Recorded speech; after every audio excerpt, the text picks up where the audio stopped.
The winner is Sidney Poitier. When Sidney Poitier became the first black man to win an Oscar for Best Actor in 1964, it was a defining moment in cinema, when pictures were black and white, and those in them were just white. It is a long journey to this moment. Born in Miami but raised in the then British colony of the Bahamas, his was an era when black actors were meant to simply sing and dance. But Poitier focused on acting, making waves and winning a BAFTA in 1958 for The Defiant Ones. Poitier was always conscious of being typecast. He played a rebellious schoolkid, a prisoner, and then a handyman in the Oscar-winning Lilies of the Field. A chapel? Lots of luck, Mother. I ain't building no chapel. Yeah, you. By the end of the decade, he was one of the biggest stars in Hollywood, with classics like To Sir with Love and In the Heat of the Night. In Philadelphia, what do they call you up there? They call me Mr. Tibbs. Mr. Tibbs! That role saw Poitier as a detective stranded in Mississippi who befriends a bigoted sheriff, very much speaking to the era of the civil rights movement.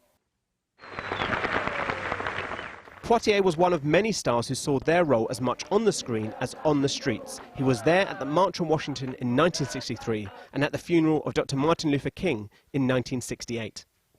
His characters were always the peaceful integrationist, a reassuring figure for white audiences, with some activists wanting him to play more angry figures. I was an instrument, and I functioned as an instrument.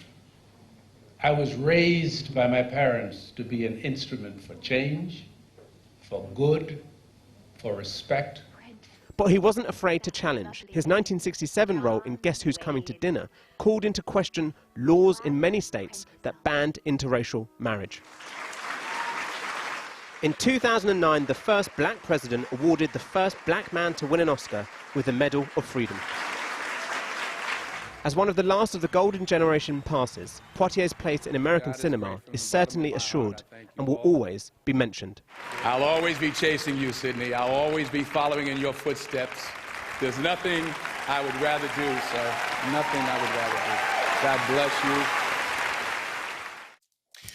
Well, earlier I spoke to the actor Clark Peters, perhaps best known for his role in The Wire, and I began by asking him for his reaction to the loss of a man who was such an important influence on the film industry and beyond. Well, when you called, first of all, that was the first that I heard that Sidney had passed. And devastated, absolutely devastated. I think that my energies have diminished by a few degrees. He was a mentor, he was a guide, he was a pioneer. I wouldn't be doing what I'm doing if it wasn't for a cat like Sidney being on television every once in a while. And I think that the first and most impressive piece that I saw of his was The Defiant Ones with Tony Curtis. I was young and the political situation in America was as it is now, you know, and this piece spoke to me, and his emotional journey throughout that, I think, was very telling.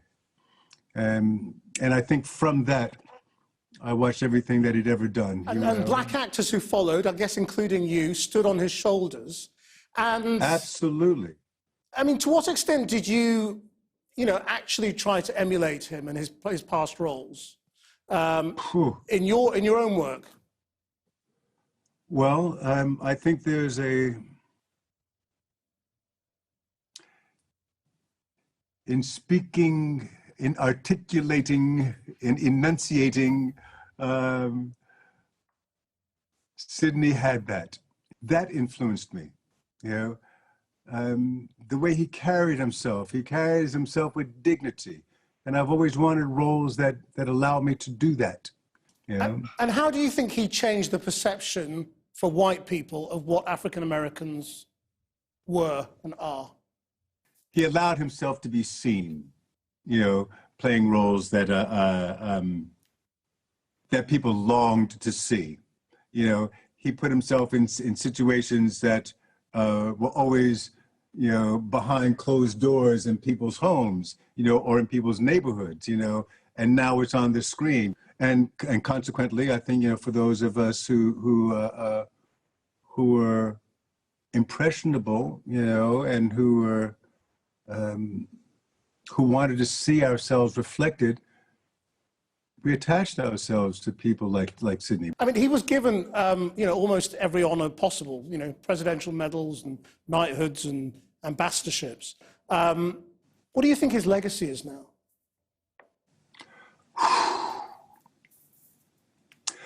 I just hope that he's not forgotten. You know, I was speaking with a very good friend of mine, and I'm saying to him, like, who's left? You know, it seems as though in order to find his legacy, the next generations are going to have to mine for it. They're going to have to mine to find the man who won the first Oscar. They're going to have to mine for the man who had the highest civilian accolade that a president can give. They're going to have to mine to find the ambassadorships that he had. They're going to have to mine to find that early history of theater that this man experienced. They're going to have to mine for that legacy. Why do you feel that it's going to have to be mined? Why isn't it going to be more obvious and apparent? You know, I think it's more an indictment on how America fails to celebrate, you know, the accolades and the successes of people of color, you know, and so that's why I say it's going to have to be mined. You know, his face is not going to be on Mount Rushmore. You know, there won't be a big, well, there might be. Who knows? There might be a huge stone edifice of him, you know, in Hollywood somewhere. There should be. There really should be, you know. But I don't think that America will celebrate him like that. That's a lovely tribute. Clark Peters, thank you very much indeed. Thank you, Krishnan. Thank you for allowing me the time to speak about our hero.